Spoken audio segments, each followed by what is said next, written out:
ইসরায়েলিরা কতটা নিচে নামতে পারে এই দৃশ্যে তার প্রমাণ হয়ে যায়।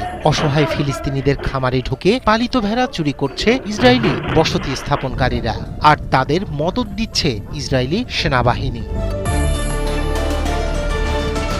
এসব করেও ক্ষান্ত হচ্ছে না ইসরায়েলিরা। ফিলিস্তিনিদের উৎপাদিত প্রধান ফসল জলপাই বাগানে ব্যাপক মাত্রায় হামলা চালিয়ে ধ্বংস করছে তারা। সেসব চুরি করেও নিয়ে যাওয়া হচ্ছে। চলতি বছরে ফিলিস্তিনিদের জলপাই ফসল 1 দশকেরও বেশি সময়ের মধ্যে সবচেয়ে ক্ষতি হওয়ার পথে বলে সতর্ক করেছে জাতিসংঘ।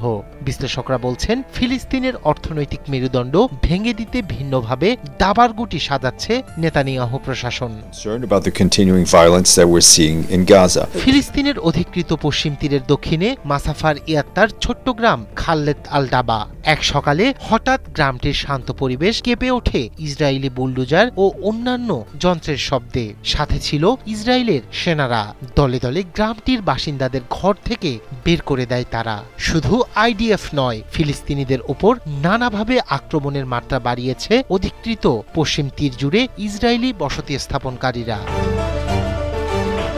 স্থানীয় সময় সোমবার হেব্রনে অবৈধ বসতি স্থাপনকারীদের রাতভর আক্রমণে বেশ কয়েকটি ভেড়া হত্যা, শত শত ভেড়া চুরি এবং খামার ধ্বংসের অভিযোগ এনেছে ফিলিস্তিনিরা। এটি অধিকৃত পশ্চিম তীরে কৃষকদের তাদের জমি থেকে তাড়িয়ে দেওয়ার চেষ্টা বলে প্রতিবেদনে দাবি করেছে ব্রিটিশ বার্তা সংস্থা রয়টার্স।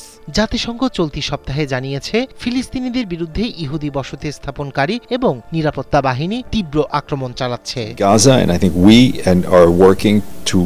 শুধু খামার নয়, ফিলিস্তিনিদের জলপাই বাগানে আক্রমণের মাত্রা বাড়িয়েছে ইসরায়েলিরা। ফিলিস্তিনের সরকারি সংবাদ সংস্থা ওয়াফা বসতি স্থাপনকারীদের সহিংসতার বেশ কয়েকটি ঘটনার খবর দিয়েছে।